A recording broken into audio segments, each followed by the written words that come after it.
48 inches. Okay, you gave yourself your starting mark, correct?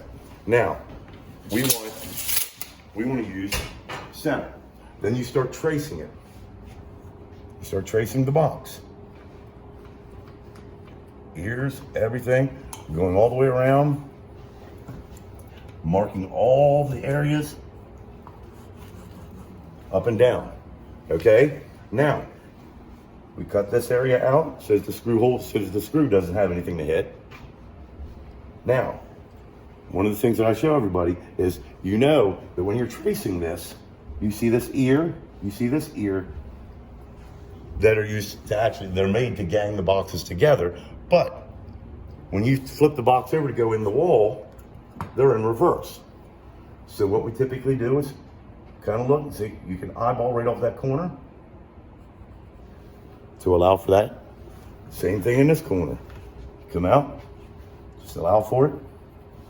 So that's your cutout pattern. So then when you would start your keyhole saw. So this is some pretty stout stuff. But you can actually, to give yourself an idea, okay? So you're driving inward. Now I'm through the studs, but what I want to do is I want to actually make sure that I have the ability to get the whole way across. Especially, remember when I told you about the painted wall.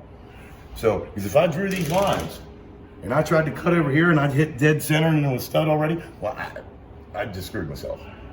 But so this way, I'm verifying that I have the ability to go both ways. Here.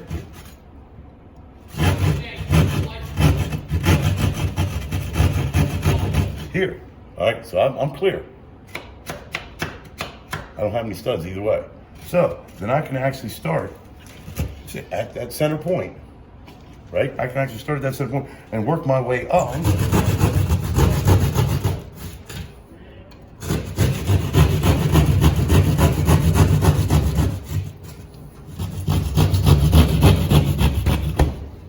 Or would hold this.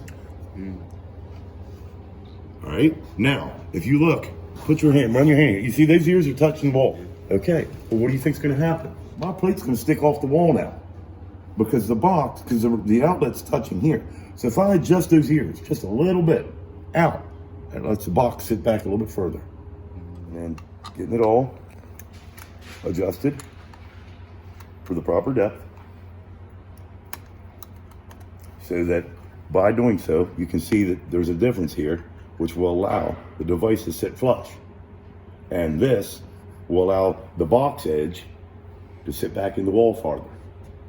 So you won't have that edge over the drywall. The application of this is to go in and tighten this to the wall, and then you wrap this tab around here. Push back in tight and wrap this around there, holding it tight. That keeps this box from popping out, and the ears of this hold this in the wall. Remember, if this was down and you didn't get this in completely tight, if it falls a little bit, it can fall out right back out of the wall, okay? But if I put it this way, naturally this end's longer, so even if the thing comes all the way down, I'm still locked into the wall. Make sense? All right, we have this box. If I take this box after it's already installed, I've got it in the wall. What I do now is I take this alongside of it. My short end's gonna be the one that needs to go in last.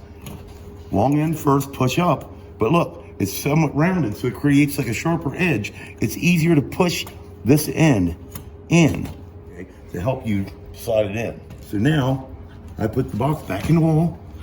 You know, you slide this where you need it, so that you still have your, remember, that's why I left some there.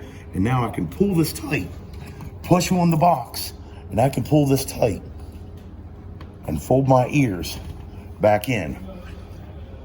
Okay, so that when I'm doing this, I've got a nice tight fit back to hold the pressure here, and I pull these in, and then I can take, and then you can pinch, take a pair of dikes, side cutters, or my lineman's pliers, and I can pinch that to tighten it up. And Jalil's got it.